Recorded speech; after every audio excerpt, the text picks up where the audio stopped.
probably remember Sirius Black's death in Order of the Phoenix, a tragic moment amidst the battle of the Department of Mysteries that seemed to instantly shift the entire tone of the story in an instant.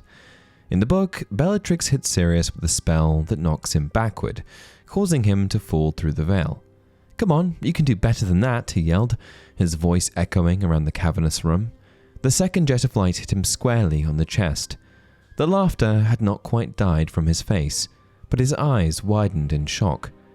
It seemed to take Sirius an age to fall. His body curved in a graceful arc as he sank backwards through the ragged veil hanging from the arch. Harry saw the look of mingled fear and surprise on his godfather's wasted, once handsome face as he fell through the ancient doorway and disappeared behind the veil, which fluttered for a moment as though in a high wind, then fell back into place. Harry heard Bellatrix Lestrange's triumphant scream, but knew it meant nothing. Sirius had only just fallen through the archway. He would reappear from the other side any second, but Sirius did not reappear. And in the films, things go a little differently, with Bellatrix first hitting him with the killing curse, and then Sirius falling through the veil right after. But whatever his fate, the fact remains that in a single instant, Harry lost the closest connection he had to his parents. The Order suffered its first major blow, and the Ministry could no longer deny Voldemort's return. But here's something you may not know. Sirius wasn't supposed to die like that. According to early plans by J.K. Rowling, revealed in archived interviews and publications, Sirius's death originally had nothing to do with Bellatrix Lestrange at all. Instead, Sirius was meant to die in a very different way, one that changes how we interpret his last moments, the nature of the veil, and the message Rowling wanted his character to leave behind. However, it does still involve the veil. The veil sits at the center of Level 9 of the Ministry of Magic, inside a room known simply as the Death Chamber. This room belongs to the Department of Mysteries, a branch of the Ministry where unspeakables study the greatest mysteries of existence: time, space, thought, love, and death. The veil itself is an ancient stone archway covered by a tattered black curtain.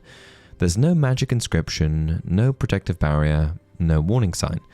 Just a silent doorway that has existed longer than modern wizarding history can explain. Wizards cannot see beyond it. No spell can reveal where it leads. And yet, many who stand near it hear voices calling to them from beyond. To the living, the veil behaves like a mysterious border, a one-way passage. Passing through it doesn't produce a traditional death like a killing curse or deadly spell might. It simply takes a person. No body is left behind, and no magical force can pull them back. This is why the book treats Sirius's fall as final, even though Harry refuses to accept it.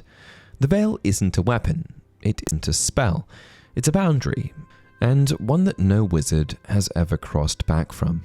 And while Sirius's death in Rowling's original draft did not involve Bellatrix, it did still involve the veil, and much darker circumstances. The following comes from the Phoenix or the Flame, a study of Rowling's early handwritten plans for Order of the Phoenix. Before writing the fifth Harry Potter book, J.K. Rowling created a 7-page handwritten outline of her original vision for the plot, offering an unprecedented glimpse into her writing process. In these early notes, there are noticeable differences in the characters, terminology, and plot, culminating with a different ending in which Sirius's fate is not brought about by Bellatrix. According to this analysis of Rowling's original plans, not only his death, but also Sirius's plot and backstory were noticeably different. For starters, there is no mention of Sirius's family being dark wizards, and no hint of resentment toward them.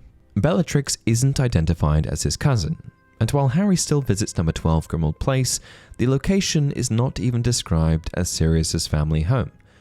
A house elf is briefly mentioned, but with no suggestion of conflict and nothing resembling the bitter, destructive relationship between Sirius and Kreacher that later becomes so central to the story. But perhaps most strikingly, Sirius's defining emotional struggle is completely absent. In the version we know, much of the Order of the Phoenix is shaped by his suffocation and frustration at being trapped inside Grimmauld Place, a misery that mirrors Harry's own anger, undermines Sirius's reliability as a mentor, and foreshadows his fate. But in the outline, there is no indication that Sirius is unhappy, restless, or psychologically burdened. He isn't even described as being confined to the house at all. Without this emotional breakdown, the Sirius in Rowling's notes is not a man weighed down by childhood trauma, nor someone desperate to escape the prison of his family legacy. He does not yearn for action or cling to Harry as a lifeline to a life he's been denied.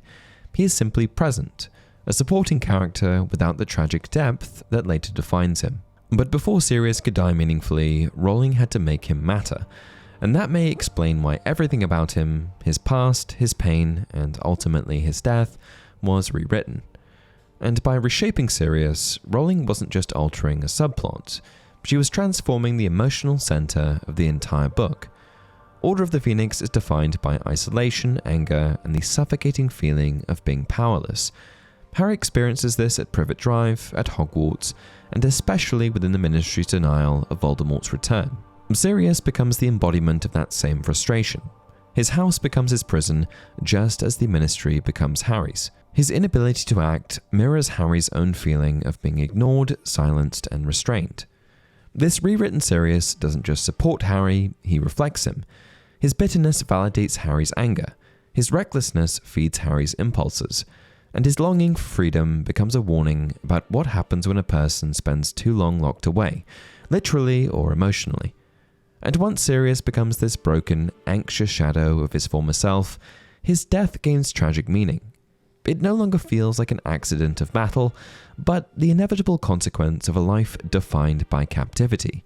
A man who escaped Azkaban physically, but never escaped it mentally. By giving Sirius a past of abuse, trauma, and confinement, Rowling ensured his final moment would resonate with thematic weight. Whether Bellatrix knocks him through the veil or he chooses to enter it in desperation, Sirius's end becomes the culmination of who he is. Someone who cannot survive in cages, whether made of stone or made of memory. His rewritten character transforms his death from plot function into tragedy. It becomes not just the loss of a beloved character, but the collapse of a man who had been breaking for years. And with that final fall, Harry loses more than a godfather. He loses the clearest reflection of what he too could become.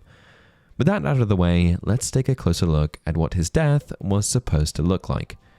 In Rowling's earliest outline, the entire sequence leading to the gang heading to the Ministry plays out very differently. Harry isn't lured there by a vision of Sirius being tortured in the Department of Mysteries. In fact, Sirius isn't involved at all. Early notes show that Harry would have been drawn to the Ministry simply because he saw his own name on a prophecy. Rowling initially planned for Harry's dreams to show him the name and how to get in, with the temptation being knowledge itself, not a rescue mission. And for a time, Rowling even added that Harry had a vision of dying, without deciding who the dying person would be. Only later did she assign Sirius to that role, which is why, in the published book, Harry attempts to contact Sirius and is detained by Umbridge before he can escape. In this original version, the group still travels to the Ministry, but the journey itself is far more horrifying. The outline shows the students' flight on Thestrals described as a nightmarish flight pursued by Dementors. Dementors, not Death Eaters, stalk the Forbidden Forest and chase Harry's group through the night sky. Their presence at Hogwarts is of course tied to Umbridge and the Ministry's growing control. Stationed on school grounds just as they were sent to Little Whinging earlier in the book. And instead of quickly popping over to the Ministry, Harry and his friends are literally hunted into it. And once they arrive there, the climax we know, the duel with Bellatrix, the chase through the Death Chamber, gives way to something much darker. In the outline, Sirius is not shot backward during a duel. He is cornered next to the veil by Dementor. Harry manages to reach the prophecy, but when he sees Sirius in danger, he abandons it to try and help him. The original drafts then explain that Sirius actually chooses to step into the veil rather than allow a Dementor to kiss him. There is no spell, no murder, no triumphant enemy, only a desperate decision to die on his own terms rather than have his soul taken. Rowling's note describes it succinctly.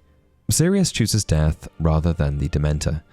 Harry then throws away the prophecy, Voldemort appears, and Hermione and Ron physically pull Harry back from death in the chaos that follows. The outline even suggests a symbolic recurrence of the Dementors from the beginning of the book, completing a circular pattern in which the creatures who tormented Harry in Little Whinging return to take someone he loves at the end. In this version, Sirius's death isn't an accident or a casualty of battle. It's a deliberate crossing, a sacrifice, and a terrifying reminder that the Dementor's kiss, the destruction of the soul, is worse than death. This was a really interesting come across, as before now, I wasn't familiar with the specific drafts that the Phoenix Order Flame focuses on. If you want to dig into it yourself, you can find plenty of discussion about these early notes online. Just search for the book and the analysis surrounding Rowling's original outline. And on that note, that's it for today's video. What do you think of this draft? Had you heard of it before? Would you have preferred it to the original? Let me know down in the comments section below. Until next time, remember, it does not do to dwell on dreams and forget to live.